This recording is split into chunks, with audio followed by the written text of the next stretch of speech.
और अगर हम पहाड़ी इलाकों की बात करें तो पहाड़ी इलाकों में भी जो है बर्फबारी गुज़श्ता रोज भी जारी थी और 2 दिन पहले भी यहाँ पे बर्फबारी हुई। और कुल मिलाकर जैसे मौसम जो से पेशन गोई की गई थी, तो पेशन गोई के चलते जो है ये बर्फबारी हो रही है। और हम आपको बताएं कि जो यहाँ के पहाड़ी इलाके हैं, पहाड़ी इलाकों में भी काफी बर्फबारी हुई।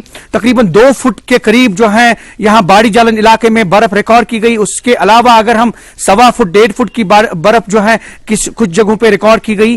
कुल मिलाकर इन पहाड़ी इलाकों में जो आम जिंदगी है वो कहीं ना कहीं मुतासिर हो गई है।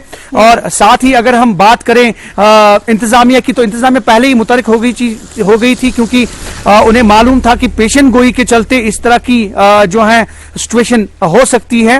डंपिंग इन इलाकों में पहले की गई थी क्योंकि ये जो पहाड़ी इलाके हैं पीर पंचाल रेंज में वाकई, तो यहाँ पे पहले ही डंपिंग की जाती है। इंशाअल्लाह मैं आपको बताऊं कि मौसम का जहां तक ताल्लुक है, आप देख सकते हैं मेरे पीछे अबर आलूद है और ये देखिए बर्फ से ढकी हुई जो है चोटियां हैं। इसके अलावा जो मैदानी इलाकों में बर्फबारी है, काफी हद तक बर्फबारी हुई है इन इलाकों में। और साथ ही अगर हम बात करें मौसम की, तो मौसम अभी काफी अबर आलूद है। जैसा कि शब्बीर ने भी बताया कि आइंदा दिनों में टेम्परेचर माइनस में जा सकता है क्योंकि चिलाई कलांग के कुछ 10-15 रोज और हैं। और चिलाई कलांग के मौसम में जो ही बर्फबारी होती है तो उस वजह से फ्रीजिंग बहुत ज्यादा हो जाती है। और अगर हम सड़कों का हाल, अगर इंशाल्लाह मैं आपको बताऊं कि इनफैक्ट जहां जहां बर्फबारी हुई उन इलाकों में अगर मतला साफ रहता है तो उस सूरत में फ्रीज भी हो जाती हैं सड़कें और सुबह सुबह चलना फिरना दोबर हो जाता है। तो वैसे भी एडवाइजरी कल जारी की गई है। अगर हम पहलगाम एरिया की बात करें तो पहलगाम में पहले ही कहा गया है इंतजामिया ने कि वहां पे जो भी सयाह हैं वो 4x4 चेन्स के साथ गाड़ियां जो हैं वो ला सकते हैं या वहां पे चल सकते हैं। उसके अलावा अगर हम यहाँ के इलाकों की बात करें तो यहाँ पे भी एवलांच एरियाज हैं जो एक कल एक एडवाइजरी भी जारी की गई कि कुछ इलाकों में एवलांच आ सकता है, तो वहां पे भी ऑलरेडी एडवाइजरी जो है वो जारी की गई है। और इस कॉन्टेक्स्ट में इन इलाकों में जो है रिहायशी जो लोग हैं उन्हें एहतियात बरतने की अपील की गई है। और कुल मिलाकर मौसम अभी काफी अबर आलूद है और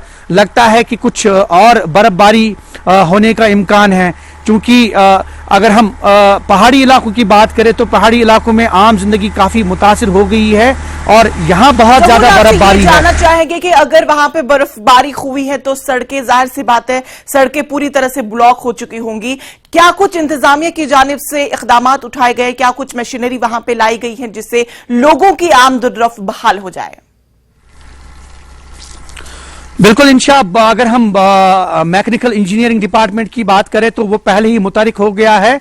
और जैसा कि पेशन गोई के चलते ये डिपार्टमेंट्स पहले ही मुतरक होते हैं। और हमने देखा गुज़श्ता 2-3 दिन से अगर हम जिला कुलगाम की बात करें तो जिला कुलगाम के जितने भी दूर दराज इलाके हैं, चाहे वो सयाहती मकाम अहरबल है या अहरबल शोपियान रोड है या फिर बाड़ी जालन, गुलजाराबाद, दांदवाड़ या फिर दमाल हांजीपुरा के इलाके हैं, तो यहाँ पे गुज़श्ता रोज से ही बर्फ हटाने का काम शुरू किया गया। तो यहाँ में सबसे बड़ी बात जो है वो ये है कि यहाँ मैकेनिकल इंजीनियरिंग डिपार्टमेंट को काफी दिक्कतों का सामना करना पड़ता है क्योंकि यहाँ पे यूजुअली जो है स्नो कटर्स का इस्तेमाल करना पड़ता है। तो मैकेनिकल डिपार्टमेंट चूंकि 2 फुट जहां पे बर्फ हो तो वो 2 फुट बर्फ साफ करना ये काफी मुहाल होता है।